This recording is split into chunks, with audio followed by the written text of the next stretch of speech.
Anarquista, graças a Deus. Este é o nome do livro que marca a estreia da escritora Zélia Gattai na literatura brasileira. O livro foi publicado em 1979 e traz histórias da infância da autora, filha de imigrantes italianos e remonta à primeira metade do século XX. Zélia era filha de Ernesto Gattai, um ativista anarquista que participou de forma ativa do movimento operário de São Paulo. O título da obra é até certo ponto visto como uma ironia, dado o quanto o movimento anarquista, desde seus primórdios, foi tido como uma doutrina que se rebelava contra qualquer dominação, seja cultural, política ou religiosa, tendo contestado com veemência as instituições religiosas. Zélia foi casada com um renomado escritor brasileiro. Já te falo quem foi. Seja bem-vindo ao Semanário do Pensamento. Nesta semana estaremos falando um pouco sobre o anarquismo. Se você gosta do tema, pode curtir esse vídeo. Se não gosta, dá um dislike. Assim nós poderemos saber se estamos agradando ou não. O anarquismo surge no século XIX, proposto pelo filósofo político inglês William Godwin, que viveu entre 1756 e 1836. Ele sugere um novo sistema político e econômico distinto do capitalista liberal que imperava desde a Revolução Industrial. E impera ainda hoje.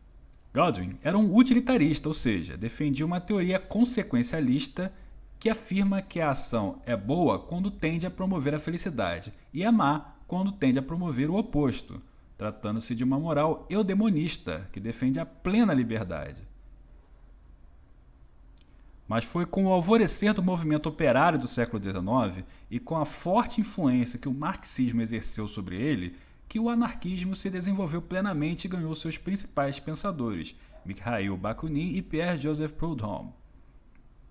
Apesar da origem ligada ao comunismo e ao socialismo, o anarquismo tem, de diferente dessas correntes, o total desapreço por associações e organizações rígidas, o que levou a fortes desentendimentos entre os seus baluartes. Enquanto os anarquistas defendiam a imediata supressão do Estado e da instituição da plena liberdade a todos, os comunistas defendiam a revolução organizada e a tomada do poder, instituindo a chamada ditadura do proletariado, após a qual o Estado deveria ser eliminado. O debate entre Marx e Proudhon se deu por trocas de escritos literários, tendo o anarquista escrito A Filosofia da Miséria, enquanto o comunista lhe respondera com A Miséria da Filosofia. Proudhon foi o primeiro a referir-se a si próprio como um anarquista. Para ele, a anarquia é a ausência de um mestre, de um soberano, uma sociedade sem autoridade. Bakunin foi severo nas críticas aos marxistas. Embora tenha sido parceiro de Karl Marx no início, criou várias contendas posteriores e acabou sendo um dos líderes de um movimento ainda mais radical que criou o anarcossocialismo.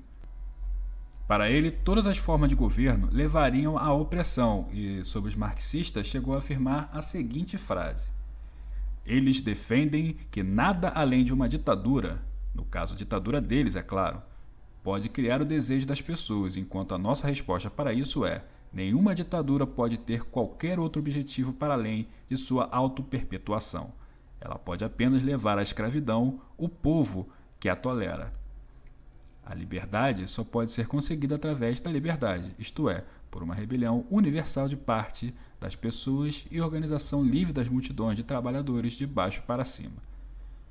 Bakunin foi posteriormente criticado pela concepção da revolução violenta que defendia. Ian McKay apontou uma divisão entre o anarquismo individualista, representado por autores como Skinner e Tucker, e o anarquismo social, representado por autores como Bakunin e Kropotkin.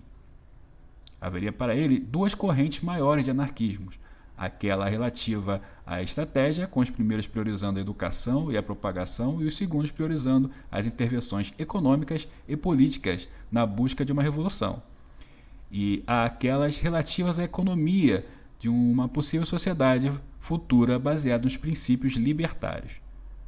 O anarquismo foi muito influente nos movimentos operários até a primeira metade do século XX. Após a Segunda Guerra Mundial, o poder político, econômico e militar da União das Repúblicas Socialistas Soviéticas acabou por dominar todos os movimentos operários do mundo, outorgando o seu viés de socialismo ou comunismo e extirpando os anarquistas deste meio. As ideias anarquistas retornam a ter força no final da década de 1970, quando o movimento punk ganha o Reino Unido.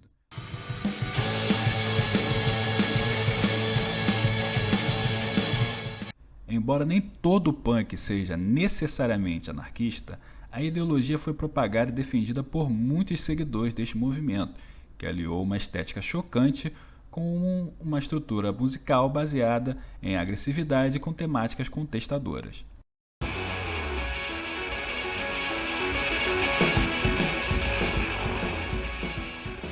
O punk se baseava nas ideias de liberdade máxima e seu lema é "Faça você mesmo".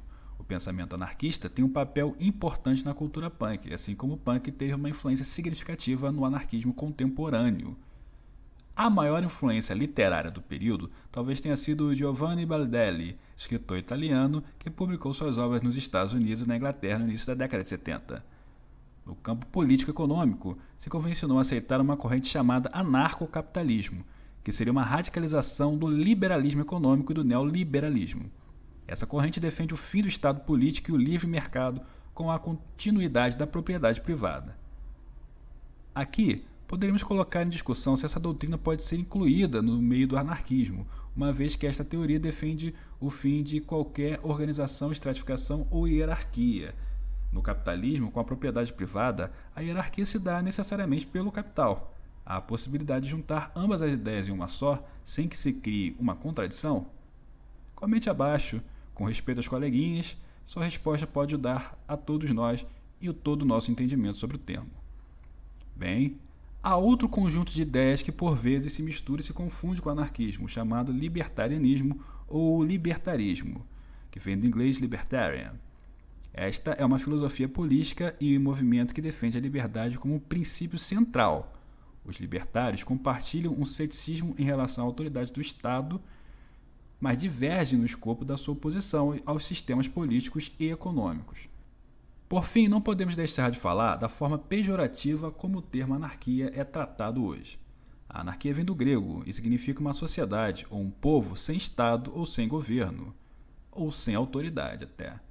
Para muitos seria uma algazarra, uma baderna generalizada.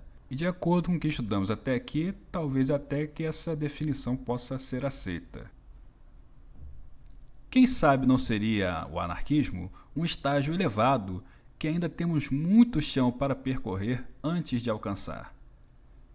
No próximo vídeo, vamos falar sobre o utilitarismo e a ética. Se inscreva no canal e ative o sininho para ser avisado do vídeo quando ele sair. Quase me esqueci de avisar, de falar que a Zélia Gattai foi esposa do famoso escritor Jorge Amado. Muito obrigado por assistir, valeu!